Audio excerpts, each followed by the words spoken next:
நன்றி நன்றி நன்றிங்க. ரொம்ப சந்தோஷம், ரொம்ப மகிழ்ச்சி. எல்லாரும் அப்படியே செட்டில் ஆகிட்டீங்கன்னா ரொம்ப ஒரு முக்கியமான ஒரு தருணம். நீங்கள் அடுத்து நீங்கள் கேள்வி கேட்க உங்களுக்கு வந்து நடிகர் உதயா பதில் சொல்லுவார். அந்த ஒரு செஷன் இருக்குது. பட் இருந்தாலும் அதுக்கு முன்னாடி ஒரு முக்கியமான ஒரு செய்தியை உங்களோடு நான் பதிவிட ஆவலாக காத்திருக்கேன்.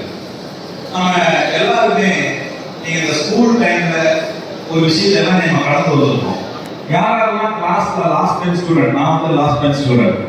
வா எல்லாம் ஒரே கட்சி நான் 2 பேர் தூக்கணும். நான் இந்த பக்கம் பாருங்க. அப்துல் கலாம் ஐயா சொல்லுவார்ல, most of the intelligence found from the last bench of the class ரூம்னு சொல்றாங்க. ரொம்ப சந்தோஷம். இப்போ ஆடிட்டோரியத்துக்கு வந்தால் கூட எனக்கு என்ன ஹேபிட் அப்படின்னா, நான் கடைசியில் தான் உட்காருவேன். ஏன்னா இந்த முன்வரிசையில் உட்கார்ந்து வச்சுக்கோங்களேன், எங்கேயாவது கேள்வி கேட்க என்ன பண்றது, நமக்கு ஒன்றும் தெரியாது. அதோட ரொம்ப கஷ்டமான காரியம், பேசுறது நம்மளை தவிர வேறு யாரையும் பார்க்கவும் மாட்டாங்க. அது ரொம்ப கஷ்டம். அவரை கொஞ்ச நேரம் பார்க்கறதே கஷ்டம். உட்கார்ந்து 3 மணி நேரம் அவரவே பார்க்க அவரு பார்ப்பாரு, நாம பார்க்கணும்ல. ரைட்டா? சரி, இப்போ நம்ம காலேஜுக்கும் ஸ்கூலுக்கும் ஒரு வித்தியாசம் சொன்னேன். ஸ்கூல்ல படிக்கிறது டெக்ஸ்ட் புக் நாலேஜ்னு சொன்னேன். நம்ம காலேஜ்ல படிக்கிறது அனுபவ கல்வின்னு சொன்னேன். இப்போ நீங்க கொஞ்ச நேரத்துக்கு நான் ஒரு 10 மினிட்ஸ் மட்டும் உங்களுக்கு ரொம்ப முக்கியமான ஒரு விஷயத்தை நான் பதிவிடணும்னு நினைக்கிறேன். அதனால இந்த 10 நிமிடம் ரொம்ப முக்கியமான விஷயத்தை நீங்கள் செவி சாய்க்கணும் என்று ஒரு கோரிக்கை வைக்கிறேன். ஏன்னா ஒரு 3 அனுபவத்தை நான் உங்களோடு பகிர்ந்து கொள்ள போகிறேன். இந்த 3 அனுபவம் உங்க வாழ்க்கையில மிகவும் அவசியமான ஒரு அனுபவம். என்னுடைய வாழ்க்கையில என்னுடைய துறை வந்து இப்ப நான் இருக்கிறது வந்து லைஃப் கோச் அப்படின்னு சொல்லுவோம், வாழ்வியல் மேம்பாட்டு பயிற்சியாளர் அப்படின்னு சொல்லுவோம். ஆனா என்னுடைய லைஃப்ல நான் கடந்து வந்த டிராஜடி ரொம்ப அதிகம். பட் அது எங்க புரிந்ததுன்னு நான் சொன்னேன். அந்த கேள்விக்கு பதில் கண்டுபிடிச்சு என்னிடம் இருக்கக்கூடிய அந்த சுபாவத்தை, எதை நான் வெளிப்படுத்துவதை தவிர்க்க வேண்டும் என்பதை நான் உணரும் போது என் வாழ்க்கை மாறியதுன்னு சொன்னேன். இங்க எல்லாத்துக்கிட்டையும் ஒரு டிரான்ஸ்ஃபர்மேஷன் நான் சொன்னேன். நான் வந்து கடனானேன், நான் கோவிலில் இருந்தேன், என்னால் என்ன பண்ண முடியுதுன்னு தெரியல, பெட்ரோல் கூட அடிக்க பணம் இல்லை, இதெல்லாம் சொல்லியிருந்தேன். ஆனால் என் வாழ்க்கை எப்படி மாறியது? கடனில் இருந்த ஒருத்தன் எப்படி சம்பாதிக்க ஆரம்பிச்சேன்? நீங்க வந்து 1000க்கு கூட வழி இல்லாம இருந்த ஒருத்தர் எப்படி சம்பாதிக்க ஆரம்பிச்சேன்? எப்படி லட்சங்களிலும் கோடிகளிலும் சம்பாதிக்க ஆரம்பிச்ச? 1 கோடி ரூபாய் கடன் ஆனது நான் சம்பாதிச்சுதான் கடன் வச்சேன். அப்ப அது எப்படி நடந்தது? அந்த ஒரு டிரான்ஸ்ஃபர்மேஷன் ஜேர்னியை ஒரு 10 நிமிஷத்துக்குள்ள நான் உங்ககிட்ட தகவல் கொடுக்க விரும்புகிறேன். 10 நிமிஷம் தான். இந்த டிரான்ஸ்ஃபர்மேஷன் ஜேர்னி ரொம்ப ரொம்ப முக்கியம். ஒரு 3 அனுபவத்தை நான் சொல்கிறேன். அந்த 3 அனுபவம் 3 பருவத்தை சார்ந்தது. ஒரு குழந்தை பிறப்பு முதல் இறப்பு வரை ஒரு 3 பருவத்தை கடந்து வருகிறது. அதைத்தான் டாக்டர் ப்ரூஸ் லிப்டன் அவருடைய ஆராய்ச்சியில பதிவிட்டு இருக்கிறார். நீங்க டைம் கிடைக்கும் போது கூகுள்ல போய் பாருங்க, டாக்டர் ப்ரூஸ் லிப்டன் ஒரு 3 பருவம். இந்த 3 பருவம் என்னன்னு கேட்டீங்கன்னா, ஒன்று வந்து பிறந்ததுல இருந்து 12 வயசு வரைக்கும் இருக்கக்கூடிய பருவம் பால பருவம்னு சொல்றோம். 0 to 12 years பால பருவம். 13 வயசுல இருந்து 23 வயசு வரைக்கும் இருக்கிறது குமார பருவம். 24 வயசுக்கு மேல இருக்கிறது விருத்த பருவம். இப்போ நம்ம எல்லாருமே இன்னைக்கு நடக்கிற நிகழ்வுகள், சம்பவங்கள் எல்லாமே இந்த பால பருவத்திலேயோ அல்லது குமார பருவத்திலேயோ அல்லது விருப்பத்து பருவத்திலேயோ நமக்கு ஏற்பட்ட அந்த அனுபவங்கள் தான் இன்னைக்கு நம்ம வாழ்க்கையை வாழ்றதுக்கு தடையாகவும் இருக்குது, காரணமாகவும் இருக்குது, நீங்க உயர்வுக்கு ரீசனாகவும் இருக்கு. என் லைஃப்ல நவம்பர் மாதம் மறக்க முடியாத ஒரு நாள். நிறைய விஷயங்களை கடந்துட்டோம். ஆனால் நவம்பர் மாதம் மறக்க முடியாத ஒரு நாள். ஏன்னா கடன் கொடுத்தவங்க வந்து வீட்டில் உட்காந்து, நீ கடன் கொடுக்காம நான் வெளியே எதிர்த்து போக மாட்டேன்னு சொல்றான். எப்படியாவது கடன் கொடுத்துட்டு சொல்றான்.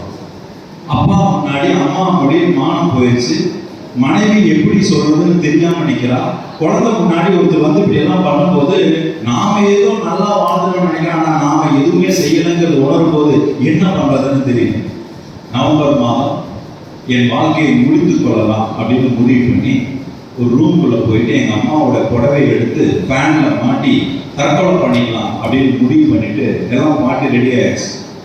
ஃபேனில் எங்கள் அம்மாவோட புடவையெல்லாம் மாட்டி ரெடியாக நிற்கிறேன், தற்கொலை பண்ணிக்கிறதுக்கு தயாராக இருக்கு. வாழ்க்கையில் இனி நம்ம எதுவுமே இல்லை,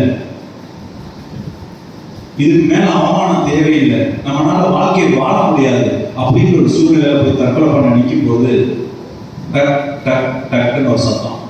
எங்கள் அம்மா கதவை தட்டுறாங்க, கொஞ்சம் ஃபோர்ஸாக தட்டுறாங்க, ஏதோ சென்ஸ் பண்ணிட்டாங்க, அம்மா சென்ஸ் பண்ணிட்டாங்க. கொஞ்சம் வேகமாக தட்டுறாங்க, வேறு வழி இல்லை. நான் போய் கதவை போய் திறந்து பார்த்தா நான் என்ன மனோபாவத்தில் என்ன கோலத்தில் நிற்கிறேன்னு எங்கள் அம்மா பார்த்துட்டாங்க. எங்கள் அம்மா கேட்டாங்க. எங்கள் அம்மாவை சொன்ன ஒரு வார்த்தை என் வாழ்க்கையை புரட்டி போட்டு, எங்கள் அம்மாவுடைய வார்த்தை என்னுடைய வாழ்க்கையில் புரட்டி போட்டு.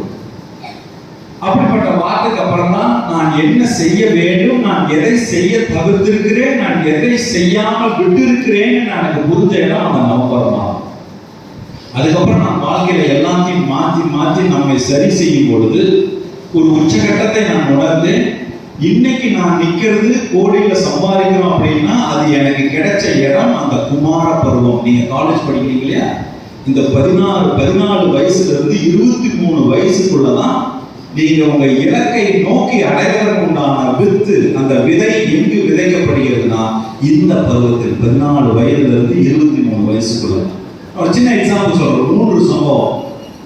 முதல் சம்பவம், ஒரு கணவன் மனைவியும் 8 ஆண்டுகளாக காதலித்து திருமணம் பண்ணிக்கிறாங்க. திருமணம் ஆகி ஒரு 3 ஆண்டுகள் ஆகுது. அப்போ அவங்க வாழ்க்கையில ஒரு பிரச்சனை நடக்குது. அந்த பிரச்சனைக்கு அப்புறம் அவங்க வந்து டைவர்ஸ் அப்ளை பண்றாங்க. அது என்ன பிரச்சனை அப்படின்னா, இது வந்து சென்னையில நடந்த சம்பவம், உண்மை சம்பவம். ஒரு நாள் மிட்நைட்ல அந்த கணவன் தன்னுடைய மனைவியை வீட்டை முன்பு வெளியே தள்ளி கதவை சாத்திடுறாரு. சாதாரணமா வெளியே தள்ளி கதவை சாத்தல, அந்த மனைவியினுடைய உடம்புல இருக்கிற எல்லா துணியும் உருவி வெறும் உடம்போட அந்த மனைவியை வெளியே தள்ளி கதவை சாத்திடுறாரு. உண்மையா நடந்த சம்பவம். உடனே இந்த செய்தி அவங்க அப்பா அம்மாக்கெல்லாம் தெரியுது. இனிமேல் இந்த பையனோட குடும்பம் நடத்தக்கூடாது, நீ வந்துருன்னு அவங்க அப்பா கூட்டிட்டு போறாரு. டிவோர்ஸ் அப்ளை பண்ணிடுறாங்க. அந்த செய்தி எங்களுக்கு வருது. ஏன்னா எங்களுடைய துறை என்னன்னா, கணவன் மனைவிக்குள்ள இருக்கக்கூடிய பிரச்சனை அல்லது ஒரு ரிலேஷன்ஷிப்ல இருக்கக்கூடிய பிரச்சனையை நாங்கள் ஃபேஸ் பண்றோம். இது வரைக்கும் 497க்கும் மேற்பட்ட விவாகரத்துகளை தவிர்த்திருக்கிறோம். 497க்கு மேல டிவோர்ஸஸ் தவிர்த்திருக்கிறோம். 9 குடும்பங்கள், விவாகரத்து பெற்ற குடும்பங்கள் மீண்டும் ஒன்றாக சேர்ந்து வாழ்ந்து கொண்டிருக்கிறார்கள். நம்முடைய பயிற்சிக்கு அப்புறம் 25க்கும் மேற்பட்ட சிறார்கள், தண்டிக்கப்பட்ட சிறார்கள் மீண்டும் பெற்றோர்களோடு இணைந்து வாழ்ந்து கொண்டிருக்கிறார்கள். 100க்கும் மேற்பட்ட தொழில் முனைவோர் கடனிலிருந்து மீண்டு இன்னைக்கு லட்சங்களில் சம்பாதித்துக் கொண்டிருக்கிறார்கள். இதுதான் எங்க ஞானசஞ்சன குருகுலத்தினுடைய ப்ரொஃபைல். இந்த ப்ரொஃபைலை நாங்கள் கடந்த ஒரு 3 ஆண்டுகளாக தொடர்ந்து கூகுள் ரிவ்யூல டாப்ல இருக்கிறதுனால கடந்த ஆண்டு தமிழக அரசு ராதாகிருஷ்ணன் IAS அவர்களால் பெஸ்ட் லைஃப் கோச் அப்படின்னு ஒரு அவார்டு கொடுத்தாங்க.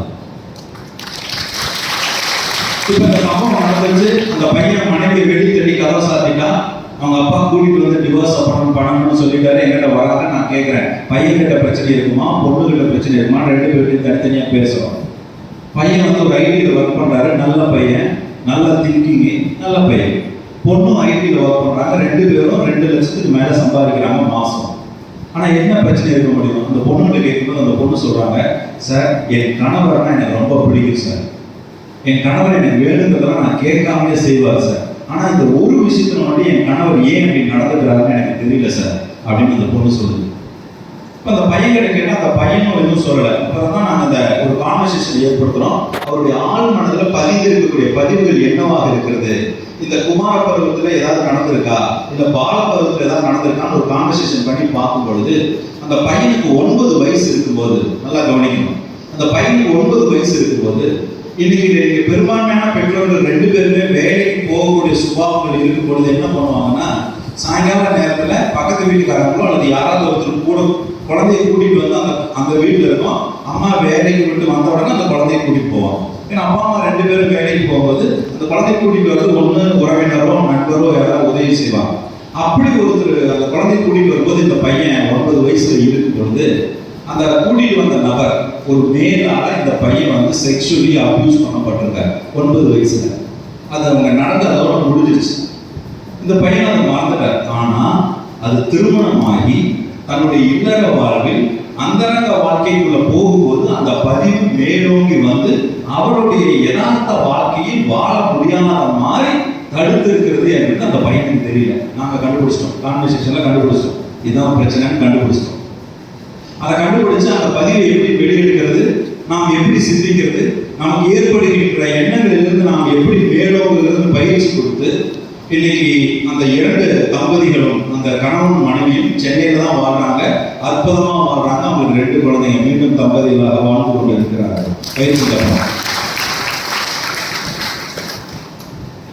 2வது சம்பவம், திருப்பூர்ல இருந்து ஒரு பொண்ணு, காலேஜ் ஃபைனல் இயர் படிக்கிற ஒரு பொண்ணு. அவங்க அப்பா என்னை பார்க்கறதுக்காக அழைச்சிட்டு வர்றாரு.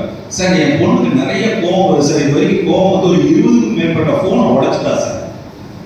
என் பொண்ணுக்கு ஏதாவது பேய் பிடிச்சிருக்குன்னு எல்லாரும் சொல்றாங்க சார். அதனால நான் அந்த ஏற்பாடு தர்காக்கெல்லாம் கூட்டிட்டு போனோம் சார். ஆனாலும் பேய் போகல சார் அப்படின்னு. சரி, கூட்டிட்டு வாங்க பார்க்கலாம்னு சொல்லும்போது அவர் கூட்டிட்டு வந்தாரு. கூட்டிட்டு வந்து அந்த பொண்ணை நிக்க வச்சு பார்த்தா அந்த பொண்ணுனால ஒரு நிமிஷம் கூட கண்ணை கூட மூட முடியல. அந்த அளவுக்கு மென்டலி டிஸ்டர்ப் ஆயிருக்காங்க. நான் கேட்குறேன், என்னங்க பிரச்சனை அப்படின்னு கேட்குறேன். உடனே அவங்க அப்பா அங்கிருந்து ஓடி வந்து, சார், என் பொண்ணுக்கு ஏதாவது லவ் அஃபேர் இருந்தால் கேட்டு சொல்லுங்க சார், பண்ணி வச்சிடலாம் சார். என் பொண்ணு இப்படி சிரமப்படுறதை என்னால் பார்க்க முடியல சார் அப்படிங்கிறாரு அவங்க அப்பா. நான் கேட்குறேன் அந்த பொண்ணுகிட்ட, ஏமா அப்படி ஏதாவது அஃபேர் இருந்தால் சொல்லுங்க, அப்பா தான் பார்க்கலாம்னு சொல்றாருல்ல அப்படின்னு கேட்குறேன். உடனே அந்த பொண்ணு சொல்லுது, ஆமாங்க, எனக்கு ஒரு பாய் ஃப்ரெண்ட் இருக்காங்க அப்படின்னு சொல்லுச்சு. சரி, நான் சரி யாருன்னு சொல்லுங்க, அப்பா அம்மா பார்க்கலாம்னு சொல்றாங்க, நம்ம விசாரிக்க சொல்லுவோம், யாருன்னு சொல்லுங்க. 2வது ஒரு பதில் சொல்லிச்சுங்க அந்த பொண்ணு, நான் என் பாய் ஃப்ரெண்டை பார்த்ததில்லை அப்படின்னு சொல்லிச்சு. நானும் உங்களா மாதிரியே தான் ஷாக் ஆனேன். ஆனால் நான் அப்படி பார்க்க முடியாதுல்ல, நான் அந்த பொண்ணுக்கு தீர்வு கொடுக்க வேண்டிய இடத்துல இருக்கேன்ல. 3வது ஒரு பதில் சொல்லிச்சு, ஒருவேளை எங்க அப்பா அம்மா பார்த்து வைக்கிற பையனை திருமணம் பண்ணா என்னுடைய பாய் ஃப்ரெண்டோட இருக்கிற நெருக்கம் இவரோட இருக்காது, அதனால நான் இவரை கல்யாணம் பண்ண மாட்டேன்னு சொல்லிச்சு. தலையில துண்டை போடுற மாதிரி ஒரு பதில். நீங்க பார்த்ததே இல்லை, எங்கிருந்துங்க நெருக்கம், எங்கிருந்துங்க இன்டிமெசி அப்படின்னு நான் கேட்கிறேன். ஆனா அந்த பொண்ணு ஆள் மனதில் என்ன நடந்திருக்குன்னு சொல்லி போய் கொஞ்சம் கான்வர்சேஷன் பண்ணி பார்க்கும் பொழுது அந்த குழந்தைக்கு 11 வயசு இருக்கும்போது ஒரு சம்பவம் நடந்திருக்கு.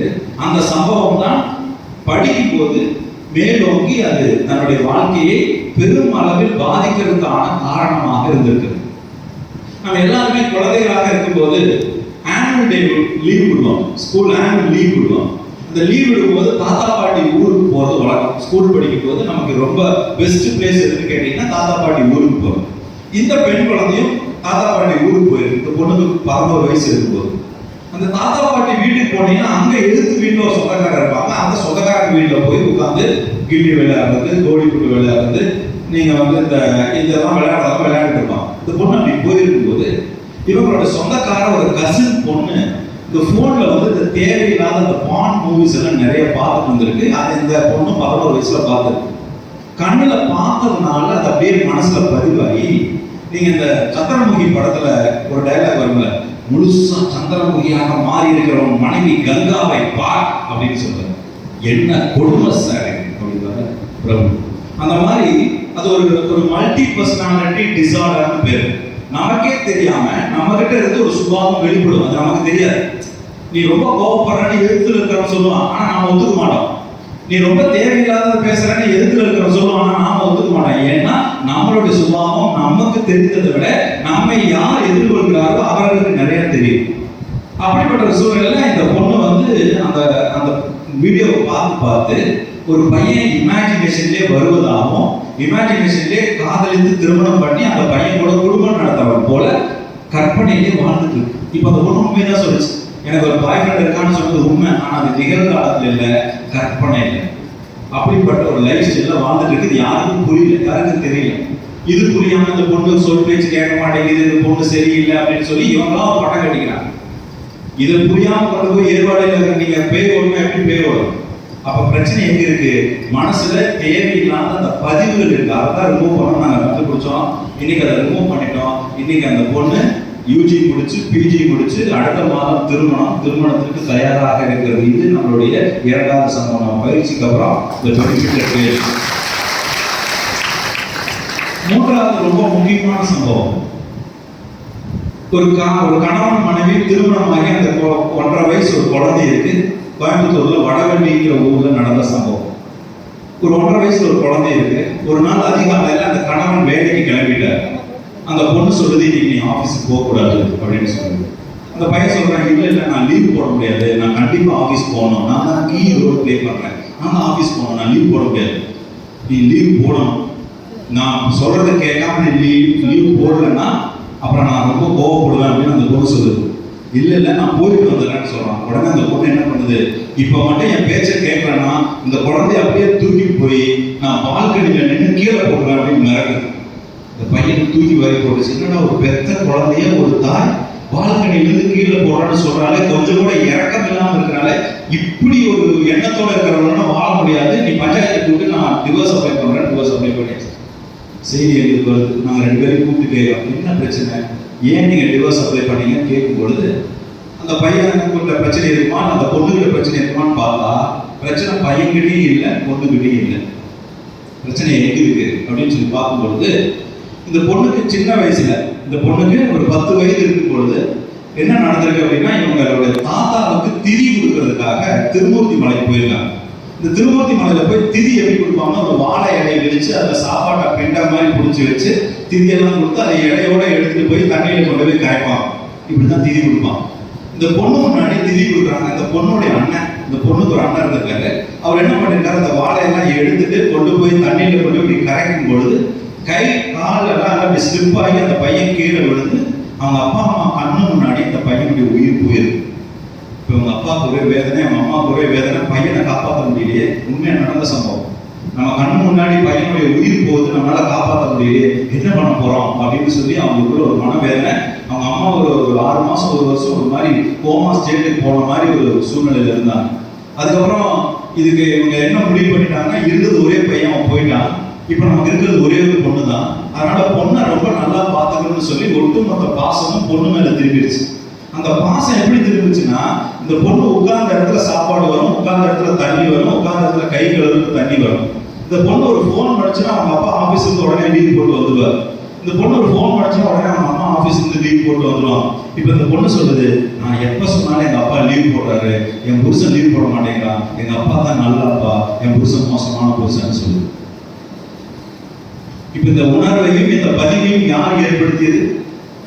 பெற்றோர்களுடைய வாழ்வியல் முறை குழந்தைகளுடைய எண்ணத்தில் பெரும் தாக்கத்தை ஏற்படுத்தக்கூடிய ஒரு விஷயமாக இருக்குது. அப்போ இன்னைக்கு நம்மளால ஒரு விஷயத்தை செய்ய முடியல, இன்னைக்கு என்னால தன்னம்பிக்கை இல்லை, இன்னைக்கு என்னால ஒரு மேடையில வந்து பேச முடியல, இன்னைக்கு எனக்கு ஒரு தாழ்வு மனப்பான்மை இருக்கு, இன்னைக்கு என்னால இங்கிலீஷ் பேச முடியுமான்னு தெரியல, இன்னைக்கு என்னால வந்து வாழ்க்கையில சாதிக்க முடியுமான்னு தெரியலன்னு சொன்னா அது நம்மளுடைய தவறல்ல, பெற்றோர்களிடம் இருந்து வந்த சுபாவத்தினால்தான் இருக்கிறது. இது நிரந்தரம் அல்ல. புரியுதுங்களா? இது எதுவுமே நம்மளுடையதல்ல, அப்பா அம்மா கிட்ட இருந்தது. நாம என்ன தெரிஞ்சுக்கணும்னா, நம்மளுடைய சுபாவத்தில் ஒரு 6 சுபாவத்தை நீங்க கவனிச்சா போதும். இந்த சிறு வயதுல நமக்கு என்ன மாதிரியான பதிவுகள் இருந்தாலும், நாம என்ன மாதிரியான அனுபவங்களை கடந்து வந்திருந்தாலும், அந்த அனுபவத்தை நான் சொல்லக்கூடிய ஒரே ஒரு விஷயத்தை அப்ளை பண்ணீங்கன்னா இதை நீங்க ஓவர் பண்ணிடலாம். இப்ப என் லைஃப்ல ஒரு லாஸ் நடந்தது, ஒரு 1 கோடி ரூபாய் நஷ்டம் நடந்தது, கடன் ஏற்பட்டுச்சு. அதற்கு இந்த 6 சுபாவத்துல ஒரு சுபாவம் காரணம்.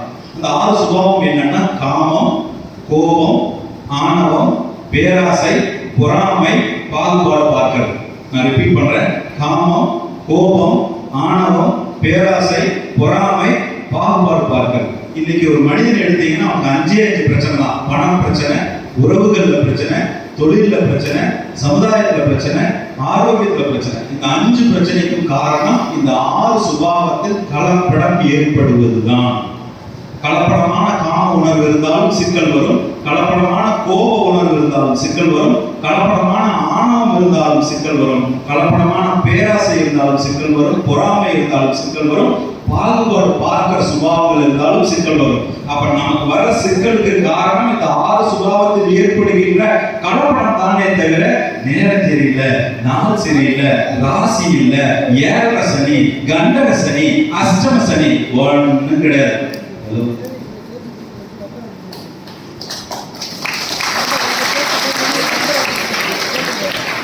ஒரு மனிதன் தன்னுடைய வாழ்வில் வெற்றியை நோக்கி நகர்வதற்கு நாம் தெரிந்து கொள்ள வேண்டியது அவனுடைய ஜாதகத்தை அல்ல, அவனுடைய சுபாவத்தை.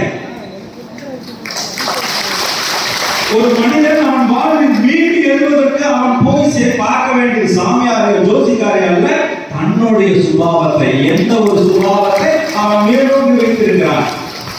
என்னுடைய சுபாவத்துல பேராசைங்கிற ஒரு சுபாவத்தினாலதான் நான் கொண்டு போய் 1 கோடி ரூபாய் கடன் வாங்கி கொண்டு போய் யாருக்கே கொடுத்துட்டு நான் வேடிக்கை பார்த்து உட்கார்ந்தேன். அப்ப பேராசை இருந்தாலும் கடன் வரும், காமம் காமம் இருந்தாலும் பிரச்சனை வரும், கோபம் இருந்தாலும் பிரச்சனை வரும், ஆணவம் இருந்தாலும் பிரச்சனை வரும். நம்ம எல்லாருமே நம்ம உடலில் உள்ள கழிவுகளை அன்றாடம் அகற்றுகிறோம்.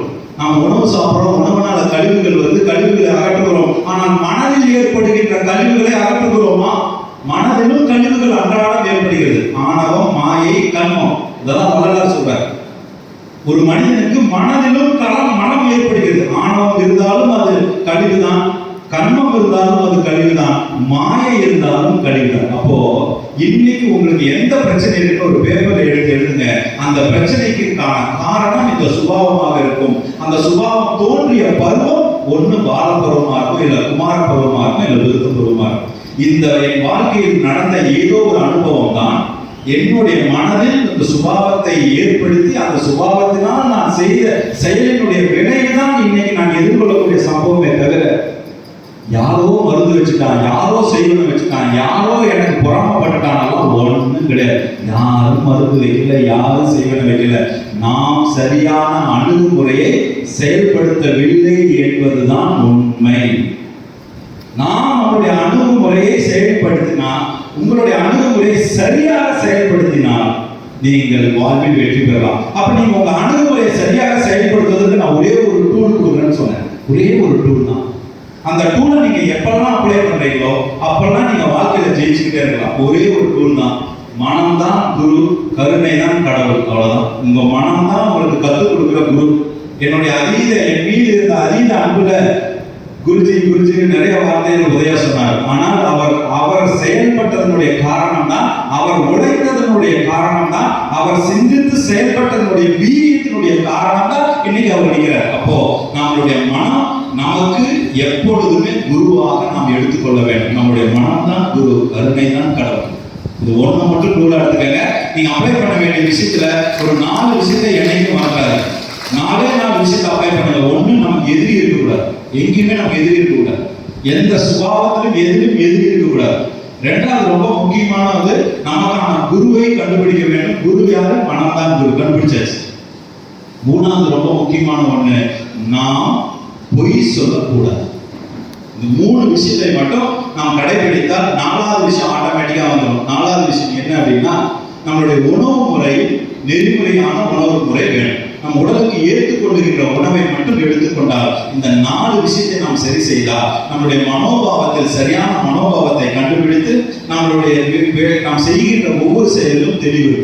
இப்ப நீங்க இந்த கார் எல்லாம் பாத்தீங்கன்னா, அந்த கார்ல பின்னாடி பேக் கண்ணாடிக்கு மேல ஒரு ஃபிளையர் மாதிரி ஒன்று இருக்கும். கார் பாத்தீங்கன்னா கண்ணாடிக்கு மேல, பேக் கண்ணாடிக்கு மேல இருக்கும். அது எதுக்குன்னா, நீங்க அந்த கார் முன்னாடி போகும்போது காத்தை கிழிச்சுட்டு போகும். அப்படி கார் போகும்போது அந்த காத்தை கிழிச்சுட்டு வரக்கூடிய காத்து அந்த பேக் கிளாஸோட ஒட்டி போச்சுன்னா இந்த கார் பின்னோக்கி விழுக்கும், மைலேஜ் கிடைக்காது. அந்த காத்தை அப்படி தள்ளி போறதுக்கு தான் அந்த ஒரு ஃபிளையர் மாதிரி ஒன்று வச்சிருக்காங்க. அதுதான் டிராக் ஃபோர்ஸ் அப்படின்ட்டு. ஒரு மனிதனுடைய டிராக் ஃபோர்ஸ். நீங்க வாழ்க்கையில ஏதோ ஒன்று தயாராவீங்க, நல்லா படிப்பீங்க, நல்ல இன்டர்வியூ ப்ரிப்பேர் ஆவீங்க, நல்ல விஷயங்கள் எடுத்துக்கிறீங்க. ஆனால் நம்மிடம் இருக்கக்கூடிய இந்த எதிர்மறையான எண்ணங்கள் இருக்கு இல்லையா, அந்த எதிர்மறையான எண்ணங்கள் தான் டிராக் ஃபோர்ஸ். அந்த எண்ணங்கள் இருக்கும், ஆனா உங்க வேகத்தை பின்னோக்கி தான் இருக்குமே தவிர, அப்ப அந்த எதிர்மறை எண்ணங்கள் இருக்கக்கூடாது. என்னால் ஒரு மனிதனுக்கு பண்பு ரொம்ப முக்கியம். பண்பு எப்பொழுது ஓங்கி இருக்கிறதோ, பண்பு எப்பொழுது சரியாக இருக்கிறதோ, அங்கு எதிர்மறை எண்ணங்கள் இருக்காது. அப்ப அந்த பண்பு என்பது என்ன? எதை நாம் பண்புன்னு சொல்றோம்னா கேட்டீங்கன்னா, நீங்க இப்ப மரம் இருக்கு, நீங்க நிறைய மரம் பாக்குறீங்க. இந்த மரம் 2 டைமென்ஷன்ல வளருது. ஒன்று மண்ணுக்கு மேலே வளருது, இன்னொன்று மண்ணுக்கு கீழே வளருது. மண்ணுக்கு மேல பிரகாசமா இருக்கு, வெளிச்சத்தோட நல்ல பால், நல்ல காய், கனி, பூ எல்லாம் நிறைய இருக்கு. மண்ணுக்கு கீழே வேறு இருக்கு. மண்ணுக்கு மேல வெளிச்சம் இருக்கு, பிரகாசமா இருக்கு, மண்ணுக்கு கீழே இருட்டா இருக்கு. அதே போலதான் ஒரு மனிதன் கார் வச்சிருக்கலாம், வீடு வச்சிருக்கலாம், புகழ் இருக்கலாம், பேர் இருக்கலாம். இதெல்லாம் மண்ணுக்கு மேல இருக்கக்கூடிய பிரகாசமான சூழ்நிலை. இந்த பிரகாசமான சூழ்நிலை ஒரு மனிதனுக்கு வர வேண்டும் என்றால் மண்ணுக்கு கீழே இருக்கிற சூழ்நிலை ஆழமாக இருக்க வேண்டும். அந்த மண்ணுக்கு கீழே இருக்கிறது வேர். அந்த வேர் என்னன்னா, அது நாம பார்க்கிற அவமானம், நாம பேசுற கேவலம், நம்மளை பத்தி சுத்தி இருக்கிறவங்க பேசுற பேச்சு, நாம் கடந்து வருகின்ற அவமானங்களும் கேவலங்களும் தான் இருட்டான ஒரு சூழ்நிலை நமக்கு கிடைக்கின்ற பண்புகளுக்கான ஒரு அனுபவம். எந்த ஒரு மனிதன் அதை கடந்து வருகிறானோ அவன் வாழ்வில் பிரகாசமான சூழ்நிலை நிச்சயமாக ஒளிபெறும் என்பது எந்தவித மாற்று கருத்தும் இல்லை. அதற்கு ஒரு சிறந்த உதாரணம் நடிகர் உதயா அவர்கள். ஸோ நீங்கள் இன்னைக்கு இப்படிப்பட்ட ஒரு சூழ்நிலையில உங்களுடைய ஒரு அனுபவத்தை ஏற்படுத்தி கொடுப்பதற்கு வாய்ப்பு கொடுத்த இந்த கல்லூரிக்கும் இந்த நிறுவனத்திற்கும் நாங்கள் ஒரு அற்புதமான ஒரு வாய்ப்பை கொடுக்குறோம். இப்போ நீங்கள் கேள்வி கேட்கலாம். உங்கள் கேள்விக்கு திரு உதயா அவர்கள் பதில் சொல்வார். அவரை தொடர்ந்து இந்த இந்த அக்யூஸ்ட் திரைப்படத்தினுடைய உதயாவுடன் இடையே பயணித்துக் கொண்டிருக்கக்கூடிய திரு பன்னீர்செல்வம் அவர் சில வார்த்தைகள் அவங்களோடு பேச இருக்கிறார். இப்போ உங்க கேள்வி கேட்கலாம். கேள்வி இருந்தால் நீங்க முன்வாங்க. Hello sir. Hello. This is Jovita. Yeah. So first of all, really I need to appreciate for your speech, which gives a clear vision and direction. Thank you. What's your name? I'm Jovita sir. Okay. Sir, and you sir. Tara Marvin speech sir.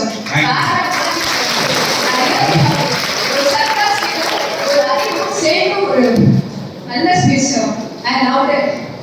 So நீங்கள் என்ன கேட்கணும்னு நினச்சோன்னா, நீங்கள் வந்து இந்த இண்டஸ்ட்ரிக்கு வந்தீங்க, அப்போ நீங்கள் ஃபஸ்ட்டு அட்டம் பண்ண ட்ரை பண்ணும்போது நிறைய பேசியிருப்பாங்க. நீங்கள் அதெல்லாம் எப்படி ஓவர் கம் பண்ணி வந்தீங்க? அந்த எக்ஸ்பீரியன்ஸ் எப்படி இருந்தது? கிரிட்டிசிசம் இல்லையா? ஆமாம். ஆக்சுவலி வந்து இது மாதிரி நிறையா வரும். விஜய் சார் இருக்கா இல்லையா? இன்னைக்கு தளபதி விஜய் சார். விஜய் சாருக்கு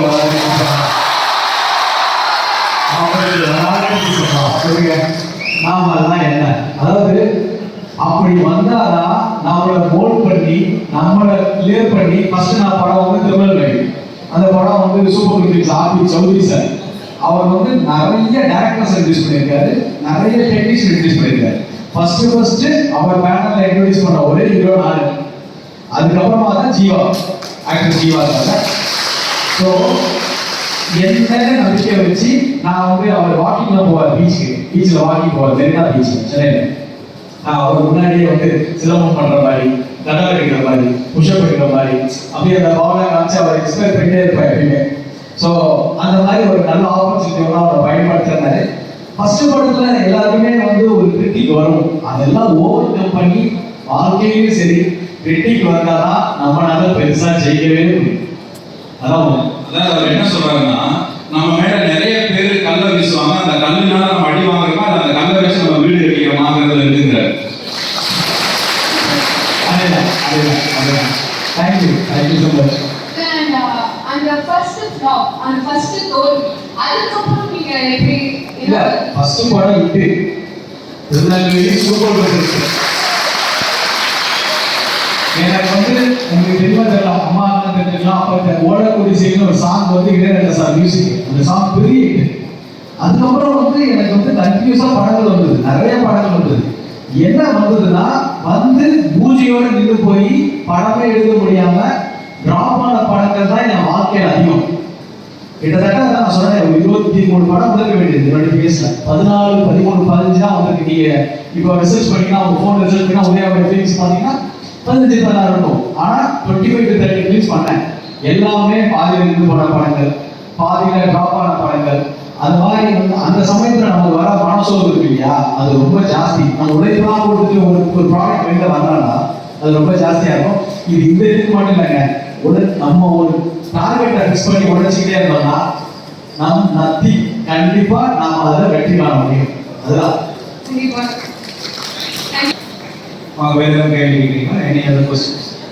இந்த லாஸ்ட்ல முன்னாடி வந்து வேற யாரும் கேள்வி இருக்குங்களா? கேள்வி கேட்கற முன்னாடி வர சொல்லிடலாம். உங்க பேர் சொல்லிட்டீங்க.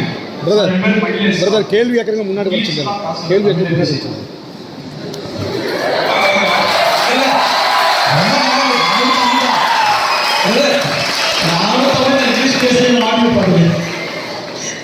சார், ஃபிலிம்ல யார் உங்க ஃப்ரெண்ட்ஷிப்பா, ஃபிலிம் இண்டஸ்ட்ரியில யார் உங்களுக்கு ஹெல்ப்ஃபுல்லா இருந்திருக்காங்க?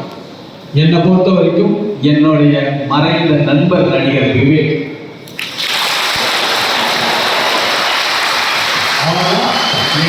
அப்பா அம்மாவோட பண்ணுவாங்க. ஆனா அதை மீறி என்னை மறைந்த நடிகர் விவேக் அவர்கள் வந்து எனக்கு ஒரு பாசிட்டிவ் எனர்ஜியும், உதயா நீ ஜெயிக்கணும், உதயா நீ ஜெயிக்கணும், அவருடைய தாராள மந்திரம். என்னோட வெற்றியை வந்து எங்க அப்பா அம்மா விவேக் சாருக்கு நான் அர்ப்பணிக்கிறேன். அவர் வந்து அந்த நன்றி எப்படி தெரிவித்தாருன்னா, நடிகர் விவேக் திரு அப்படின்னு அமையணும்னு ஒரு ப்ரொபோசல் கொடுத்துருந்தது. அந்த நன்றி அவர் அப்படிதான் தெரிவிச்சார். ரைட், ரொம்ப மகிழ்ச்சி. Any other question? Prabhu sir கூட நடிச்சிருக்கீங்க சார், அதுக்கப்புறம் என்னென்ன படம் திருநெல்வேலிக்கு அப்புறம் கலகலப்பு கொஞ்சம் 4 லட்சம் சார் ஒரு படம் வரும். சக்கரை கட்டிட்டு ராமநாதன் சார் ஒரு படம் வரும். அப்புறம் பூவா தலையான ஒரு படம். அப்புறம் ராரான ஒரு படம், திருக்குறள் சம்பந்தப்பட்ட படம், ராரான ஒரு படம், ஆவிக்குமாரான ஒரு படம், அதெல்லாம் வந்து ஆவிக்குமாரம் மலேசியாவில் ரிலீஸ் உத்தரவு மன்னராஜன் ஒரு படம், இது மாதிரி ஒரு 16-15 படம் ரிலீஸ் ஆயிடுச்சு. அதில் எனக்கு பெரிய பேர் கொடுத்த படம் ராரா, உத்தரவு மன்னராஜா, ஆவிக்குமார், இதெல்லாம் எனக்கு ஒரு பெரிய நேம். இதெல்லாம் உங்கள் நேம் என்ன டிபார்ட்மெண்ட்? Super, thank you.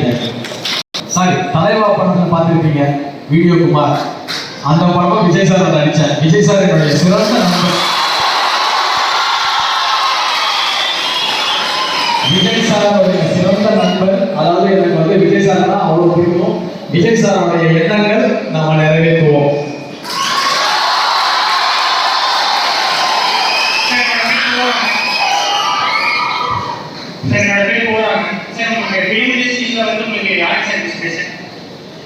எனக்கு இன்ஸ்பிரேஷன் வந்து ஆக்சுவலாக சொல்ல போனீங்கன்னா நான் தான். ஏன்னா நானே சொல்றேன், ஆச்சரியப்படுறேன், எப்படா அவனால மட்டும் இவ்வளோ அடி வாங்க முடியுது, எப்படா இவ்வளோ அடி வாங்கி திருப்பி எந்திரிச்சு வைக்கிறியோ, உனக்கு எவ்வளோ தைரியம் இருக்கிற இன்ஸ்பிரேஷன் வந்து நான் அதில் பெருமைப்படுறேன். தேங்க்யூ. உங்களே போறாங்க. தேங்க்யூ. உதயகுமார். உதயா. சரி, பேசி சார் நீங்க சொன்னீங்கல்ல தன்னம்பிக்கை, அந்த தன்னம்பிக்கையில நம்ம தமிழ் இண்டஸ்ட்ரி கோலிவுட்ல அந்த தன்னம்பிக்கை எந்த இடத்துல இருக்கு நீங்க நினைக்கிறீங்க? அதே தன்னம்பிக்கை எந்த இடத்தோட தன்னம்பிக்கையோட அவர் வளர்ந்துருக்காரு, சாதிச்சவங்க நிறைய பேர் இருக்காங்க. விக்ரம் சார் உதாரணம், அருண் விஜய், இதே மாதிரி நிறைய ஆர்டிஸ்ட் இருக்காங்க. அப்புறம்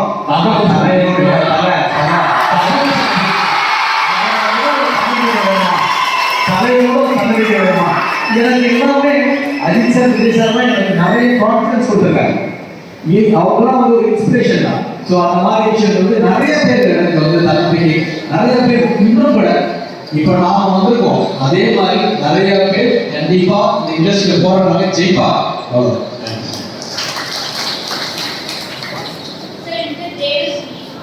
என்ன டிபார்ட்மெண்ட்? வாழ்த்துக்கள்.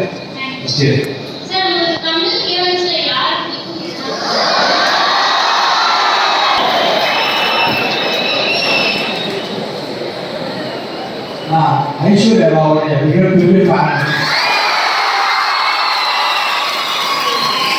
அதுக்கப்புறம் என் கூட நடிச்ச எல்லா நடிகையோட நடிப்பாங்க இல்லையா, அவங்களோட ஃபேன்.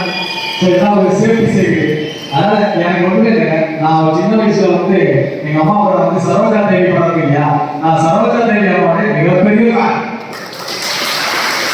இது மாதிரி நிறைய ஆர்டிஸ்ட் இருக்காங்க, இது மாதிரி நிறைய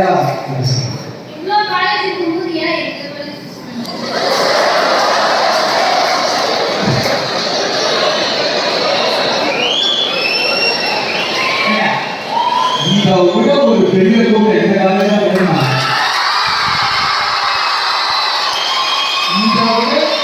ஒரு அற்புதமான நான் சொல்றேன், நான் வந்து ஒரு வைப்ரேஷன் சொல்லல, வந்த உடனே ஐ காட் வைப்ரேஷன், ஒரு வைப்ரேஷன் என்னுடைய சக்சஸ் இந்த முகத்தை நான் தெரியும், இவங்கெல்லாம் பார்த்து. ஸோ இந்த காலேஜ் தான் என்னுடைய குருஜி மூலியமா நான் முகவரியா நினைக்கிறேன், அடுத்த கட்டங்களுக்கு. ஸோ எப்பயுமே இந்த காலேஜ் முடியுது சார், நான் வருவேன். தேங்க்யூ.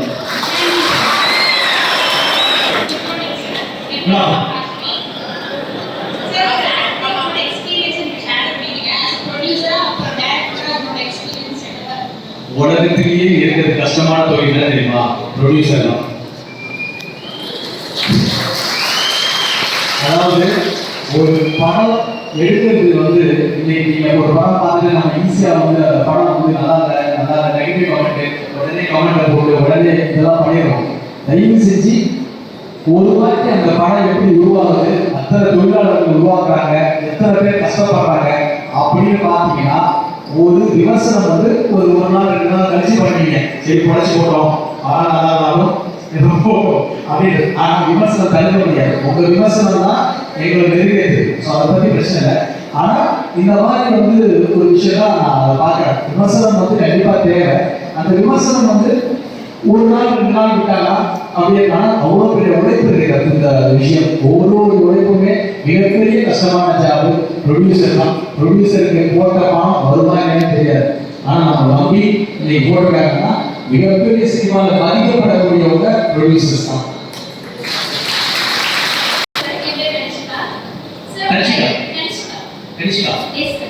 உங்க லைஃப்ல டர்னிங் பாயிண்ட் நீங்க எதை சொல்றீங்க? இன்னைக்கு தான் நினைக்கிறேன்.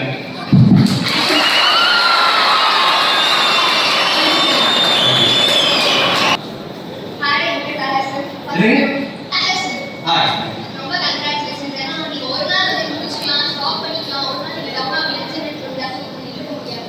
ஸோ இதை கீப் ஆன் மோட்டிவேட்டா இருக்கு தான் வந்துட்டு பெரிய அச்சீவ்மெண்ட் தான். ரொம்ப கங்க்ராட்ஸ். அண்ட் தென் நம்ம அவுட்டருக்கு ப்ரொசீடிங் நீங்க சொல்லியிருந்தீங்க நான் வந்து தப்பா பண்ணி போயிட்டேன் அப்படின்னா உங்க அம்மா ஒரு வார்த்தை சொன்னது இந்த தயவு செஞ்சு இந்த சகோதரிக்கு கை கொடுத்துருங்க. அதாவது நான் எப்பவுமே எங்க அம்மா சொன்ன அந்த ஸ்டேட்மெண்ட் வந்து ஒரு பாஸ் கொடுப்பேன். ஏன்னா யாராவது கேட்க வச்சு சொன்னாதானே அம்மாவுக்கு நாம தானே கிரெடிட் சேர்க்கணும். அது யாராவது கேட்க வச்சு சொல்லணும், கரெக்டாக கேட்டீங்க. எங்க அம்மா ஒரு வார்த்தை என்ன சொன்னாங்கன்னா, யாரோ ஒருத்தவனால முடியாது, யாரோ ஒருத்தவனால ஜெயிக்க முடியாதுன்னு சொன்னதுனால நீ இன்னைக்கு மன உடைச்சு தற்கொலை பண்ண வந்தியே, நீ போய் உழைச்சு முயற்சி பண்ணி செஞ்சு பார்த்தியா? நீ செஞ்சு பார்த்து சொல்லு, முடியலன்னா சொல்லு, நானே வழி அனுப்புறேன்னு சொன்னாங்க. இன்னைக்கு வரைக்கும் நான் அந்த பக்கம் போகல. அந்த அளவுக்கான வாழ்க்கை வளர்ச்சி வந்து அது மட்டும் இல்லைங்க, இது வரைக்கும் 600க்கும் மேற்பட்ட தற்கொலை மனோபாவத்தை தடுத்திருக்கிறோம். Thank you sir.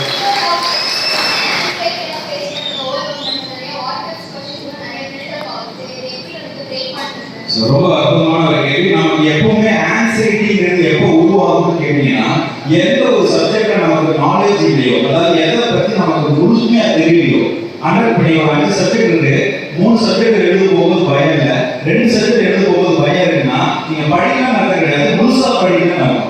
அப்ப எந்த ஒரு விஷயத்தை நீங்கள் நுட்பமான அறிவை வளர்த்துக் கொள்ளாமல் இருக்கிறீர்களோ அங்கு பயம் இருக்கும், அங்கு பதட்டம் இருக்கும். நுட்பமான அறிவை வளர்த்துக் கொள்ளும் போது பயமும் இருக்காது, பதட்டமும் இருக்காது. அதுக்கு ஒரே உதாரணம், தயவு செய்து அரைகுறையமாக இருக்கிற ஜோதிடரையோ சாமியாரையோ நம்பி வாழ்க்கை அடமானம் வைக்காம நம்ம சொந்த புத்தியை மட்டும் நம்பி நம்ம உழைச்சோம்னா மனித மாதிரி நம்ம வாழ்க்கை வைக்கலாம். அப்ப ஆன்சைட்டி என்பது என்னுடைய சொந்த புத்தியை முழுவதுமாக நடைமுறைப்படுத்துவதற்கான வாய்ப்புகள் நீங்க எடுக்கலாம். பதக்கம் இருந்ததுன்னா நான் இன்னும் என்னுடைய நுட்பமான அறிவை வெளிப்படுத்துவதற்கான வாய்ப்பு எடுக்கலாம். We are mentor counselors.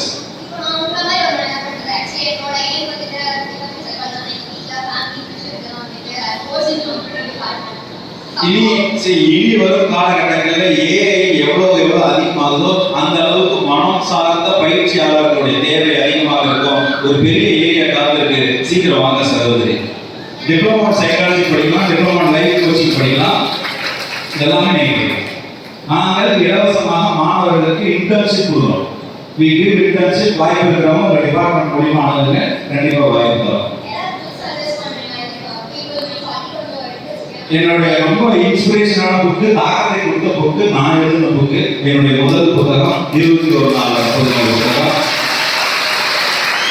12வது மேக்ஸ் அப்படின்னாவது இங்கிலீஷ் முழுசா பேச தெரியாதவது ஒரு புத்தகம் எழுதி அந்த புத்தகம் ஒரு வருடத்தில் 3500 பிரதிகள் விற்பனையாக இருக்குது. நம்முடைய தமிழ்நாடு அரசு நம்ம லைப்ரரி துறையினால் 750 புத்தகங்கள் வாங்கப்பட்டு எல்லா மாவட்டங்களுடைய லைப்ரரியில் வைக்கப்பட்டிருக்கிறது.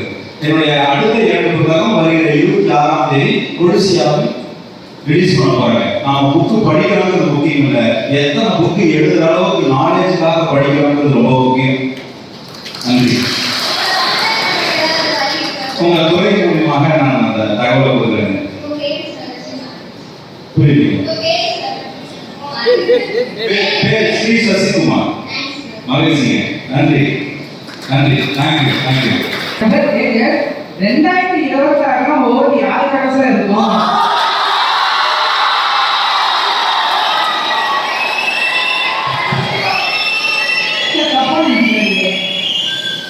ஓட்டு போடுறது யாரும் சொல்லக்கூடாது. ஆனா கண்டிப்பா ஒரு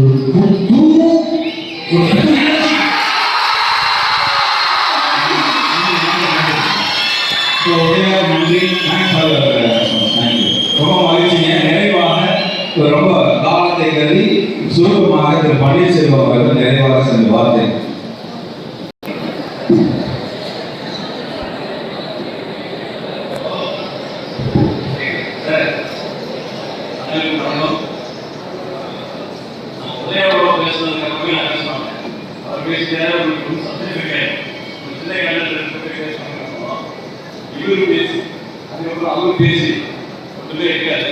இருந்தாலும் வந்து என்னன்னா +2 முடிச்சுட்டு அது வந்து ஒரு பெரிய விஷயம், ஒரு கண்டத்தை தாண்டி வர மாதிரி.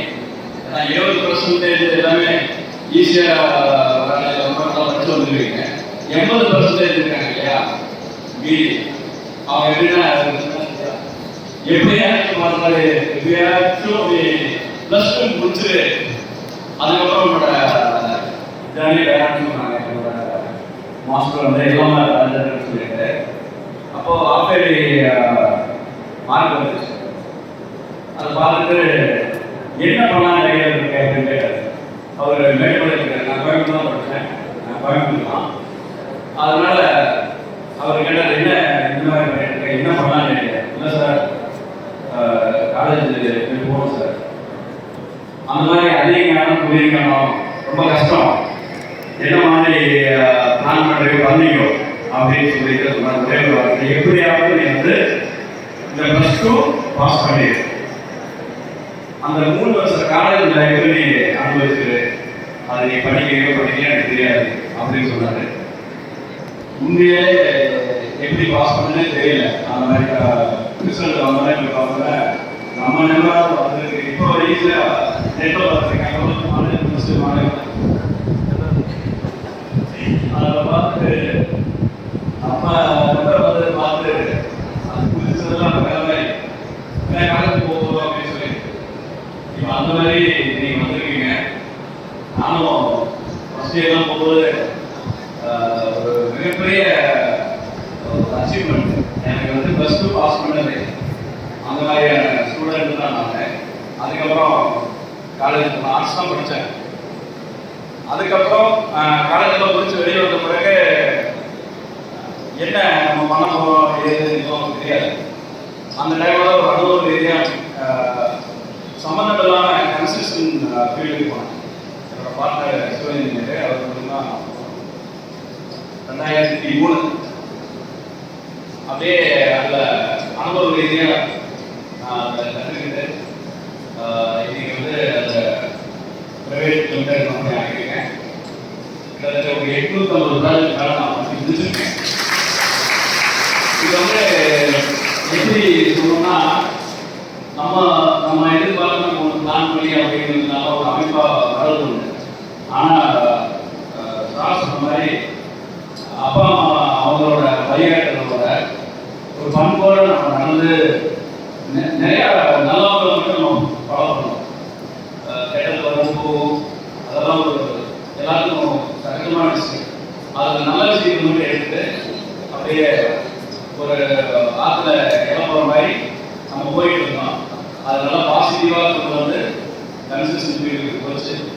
அதில் திரைத்துறை நான் உள்ள வந்து அப்படின்னா 11, 12 அந்த இதில் என்னோட நட்புகள் அந்த திரைத்துறையில் நட்புகள் வந்துச்சு. ஆனாலும் வந்து நான் அந்த ஃபீல்டுக்குள்ள பூரா அடிப்படை எனக்கு இல்லை. நம்ம அதே ஒரு மாதிரி நல்ல நட்புகள் இருந்துச்சு. அப்படிதான் நான் போயிட்டு இருக்கேன். அப்போது திடீர்னு ஒரு ஆக்சிடென்டான விஷயம்லாம் இருந்தது. நமக்கு எப்பவுமே எல்லாருக்குமே சினிமாவோட ஒரு ஈர்ப்பு வந்து எல்லாருக்கும் இருக்கும். அந்த மாதிரி தான் நானும் போனேன். நல்ல நட்புகள்னால அந்த ஃபீல்டுலேயே நம்ம வந்து நல்லபடியாக கால் வச்சு இருக்கோம். 3ஆவது படமாக இது போயிட்டு இருக்கு. இந்த படம் வந்து இது நான் ப்ரொடியூசர் எல்லாம் ஒரு பக்கம் இருந்தாலும் இதோட முழு இந்த விஷயத்தை வந்து அக்யூஸ் இந்த படத்தோட இந்த அளவுக்கு வந்து கொண்டு வந்தது எல்லாமே வந்து அது டிஆர் சார் மாதிரி திரைக்கதை, வசனம், டைரக்ஷன், ஆக்கம், இசை எல்லாமே உபயோகம்லாம் எங்களுக்கு நேர்தான். பணம் போடுறதுலாம் ஒரு பக்கம் எங்களுக்கு நேர்தான். என்னன்னா அவங்களோட இந்த முழு உழைப்பு அதே மாதிரி அவரோட இந்த 25 வருஷ எக்ஸ்பீரியன்ஸ் அதோட பல நல்ல விஷயங்களை எடுத்து வந்து இப்போ அவர் என்ன இந்த டிராவலிங்கில் நினைக்கிறாரு அப்படின்னா, இந்த அக்யூஸ் பண்ணும்போது நம்ம வெற்றி வந்து இந்த 75 ஆண்டு காலத்தில் இந்த இருக்கிற சில பிரச்சனைகள்லாம் நம்ம கடந்து வந்து இனிமேல் யாரும் அந்த பிரச்சனை பண்ணக்கூடாதுன்னு சொல்லி சினிமா உலகில் நிறைய பேர் இருக்கிறது வந்து அட்வைஸ் பண்ணிட்டு பேக் போனால் இருக்கு. இதை நான் முன்னாடி பார்க்குறோம், நிறைய பேருக்கு தெரியாது. அட்வைஸ் பண்ணுறது மட்டும் இல்லாமல் அவங்க வழிகாட்டி அவங்க உதவுறது எல்லா விஷயமும் அவர் பண்ணியிருக்காரு. இது வந்து என்ன கூட இருந்து நம்ம பார்க்குறோம், ட்ராவல் பண்ணுறோம். இந்த மாதிரி எல்லாருக்கும் கிடைக்காது. சினிமா உலகத்துக்கு ஒரு மிகப்பெரிய பொக்கிஷம் உதயப்போ. இது நான் வந்து பேசுகிறேன்னா நம்மளா பேசுறது ஒரு பக்கம், இனி உலகம் பேசும். அனைவருக்கும் நன்றி, வணக்கம். நன்றி நன்றி. ஸோ நம்ம நிகழ்ச்சி நிறைவு செய்கிறோம். நம்ம எப்பவுமே வாழ்க்கையில் ஜெயிக்கணும்னா கூச்சல் இருக்கக்கூடாது. கூச்சல் தான் நம்மளால ஜெயிக்க முடியாது. ஒரே ஒரு ஆக்டிவிட்டி பண்ணலாமா? கூச்சல் இருக்கக்கூடாது. ரைட்டுங்களா? இப்போ உங்கள் கையில் கொஞ்சம் ஃப்ரீயாக வச்சுக்கோங்க. பக்கத்தில் இருக்கிறவங்க என்ன நினைப்பான், இவன் என்ன நினைப்பான், அதெல்லாம் நீங்கள் நினைக்கக்கூடாது. வாழ்க்கையில் ஜெயிக்கணும்னா கூச்சல் இருக்கக்கூடாது. ரெடி? கமான். 1 2 3. ஜிகிலி ஜிகிலி ஜிகிலி, ஜிகிலி ஜிகிலி ஜிகிலி தான் பண்ணணும். பண்ணலாமா? ரெடி? கமான். 1 2 3. ஜிகிலி ஜிகிலி ஜிகிலி, ஜிகிலி ஜிகிலி ஜிகிலி, ஜிகிலி ஜிகிலி ஜிகிலி, ஜிகிலி ஜிகிலி ஜிகிலி, ஜிகிலி ஜிகிலி ஜிகிலி, ஜிகிலி ஜிகிலி ஜிகிலி. அவ்வளோதாங்க. தட்டுறோம், தூக்குறோம், செமையா வாடுறோம், சூப்பராக வேற லெவல் பண்றோம். நிறைவாக ஒரே ஒரு செய்தியை சொல்லி நிறைவு பெறுகிறேன். தயவு செய்து அப்பா அம்மாவை எதிர்த்து, அப்பாவையும் அம்மாவையும் எதிர்த்து வாழ்க்கை துணையை மட்டும் தேர்ந்தெடுத்து விடாதீர்கள். அவர்களுக்காக வெயிட் பண்ணுங்க, அவங்க கன்சர்னுக்காக வெயிட் பண்ணுங்க. அவர்களை எதிர்த்து உங்களுடைய வாழ்க்கை துணையுடைய முடிவை எடுத்து விடாதீர்கள். இரண்டாவது ரொம்ப முக்கியமான பாயிண்ட், பெண்கள் தயவு செய்து உங்களுடைய வாழ்க்கையில ரொம்ப முக்கியமான முடிவுகளை அந்த மாதத்தின் 3 நாட்கள் சார்ந்த விஷயத்துல அந்த முடிவு எடுக்காதீங்க. Don't take any strong decision during those days. ரைட்டா? நன்றி. Love you all. Take care. Bye. see you. உங்க கூட நாம செல்ஃபி எடுத்துக்கலாம்.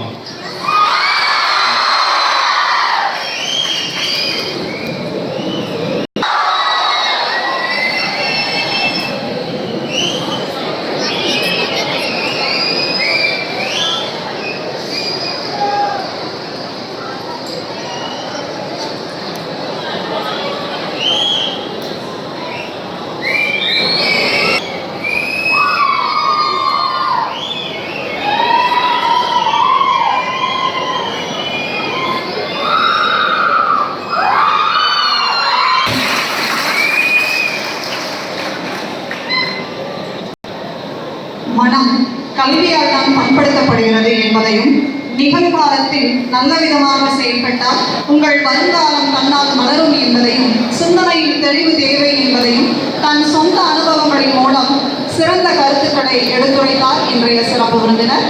உளி தட்டி கற்கள் சிற்பமாவது போல இன்றைய உங்களது பேச்சு மாணவர்களின் திறன் மேம்பாட்டிற்கு வழிவகுக்கும் என்பதில் எல்லளவும் சந்தேகமில்லை. இன்றைய சிறப்பு விருந்தினர் வாழ்க்கை முறை வழிகாட்டி திரு ஸ்ரீ சசிகுமார் ஐயா அவர்களுக்கு எங்களது நெஞ்சார்ந்த நன்றிகளை தெரிவித்துக் கொள்கிறோம். நிறைவாக நன்றியுரை. செயலை விதையுங்கள், பழக்கம் உருவாகும். பழக்கத்தை விதையுங்கள், பண்பு உருவாகும். பண்பை விதையுங்கள், எதிர்காலம் உருவாகும் என்பதை போல இந்த அன்றாட புத்தாக்க பயிற்சியானது மாணவர்களின் திறன் மேம்பாட்டிற்கு வழிவகுக்கும் என்பதில் சிறிதும் ஐயமில்லை. நல்லதொரு புத்தாக்க பயிற்சியினை நடத்த அனுமதி வழங்கிய நம் கல்லூரியின் தாளர் திரு பி தங்கவேல் ஐயா அவர்களுக்கு எங்களது நெஞ்சார்ந்த நன்றிகளை தெரிவித்துக் கொள்கிறோம். மாணவர் நலனில் என்றும் கவனம் செலுத்தி புத்தாக்க பயிற்சிக்கு நல்லதொரு ஊக்கம் வழங்கி வரும் நம் கல்லூரியின் முதல்வர் திரு ஹெச் வாசுதேவன் ஐயா அவர்களுக்கு எங்களது உணவாக நன்றிகளை உரித்தாக்குகிறோம். அடிப்பட்ட விதையை மரமாகும் என்பதை போல நல்லதொரு கருத்துக்களை மாணவர் நெஞ்சில் விதைவிட்ட இன்றைய சிறப்பு விருந்தினர் திரு ஸ்ரீ சசிகுமார் ஐயா அவர்களுக்கு எங்களது மனமாக நன்றிகளை தெரிவித்துக் கொள்கிறோம். நம்பிக்கையிலிருந்து வாழ்க்கை தொடங்குகிறது என்பதை மிகவும் அழகாக மாணவர்களுக்கு எடுத்துரைத்த நடிகர் திரு உதயா அவர்களுக்கு எங்களது நெஞ்சார்ந்த நன்றிகளை தெரிவித்துக் கொள்கிறோம். இந்த அருமையான ஒரு புத்தாக்க பயிற்சியில் கலந்து கொண்டு சிறப்பித்த நல்ல உரையாற்றிய அகேஸ்ட் திரைப்படத்தின் தயாரிப்பாளர் திரு என் பன்னீர்செல்வம் ஐயா அவர்களுக்கு எங்கள் நன்றிகளை தெரிவித்துக் கொள்கிறோம். அதே போல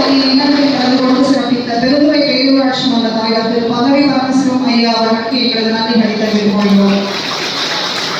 அருமையான ஒரு புத்தக பயிற்சிக்கு வழிகாட்டி வரும் கல்லூரியின் ஐபிஎஸ்சி அமைப்பின் ஒருங்கிணைப்பாளர் மற்றும் உறுப்பினர்களுக்கும் எஸ்ஐபியின் ஒருங்கிணைப்பாளர் மற்றும் ஹிந்தி மற்றும் இதர மொழிகளின் துறை தலைவர் அவர்களுக்கும் பிற துறையை சார்ந்த துறை தலைவர்களுக்கும் பேராசிரியர் பெருமக்களுக்கும் இந்த புத்தக பயிற்சியில் மாணவர்களோடு 5 நாட்களாக பயணித்து வரும் 1ஆம் ஆண்டு வகுப்பு பொறுப்பாசிரியர்களுக்கும் மாணவ கண்மணிகளுக்கும் எங்களது நெஞ்சார்ந்த நன்றிகளை தெரிவித்துக் கொள்கிறோம். நன்றி.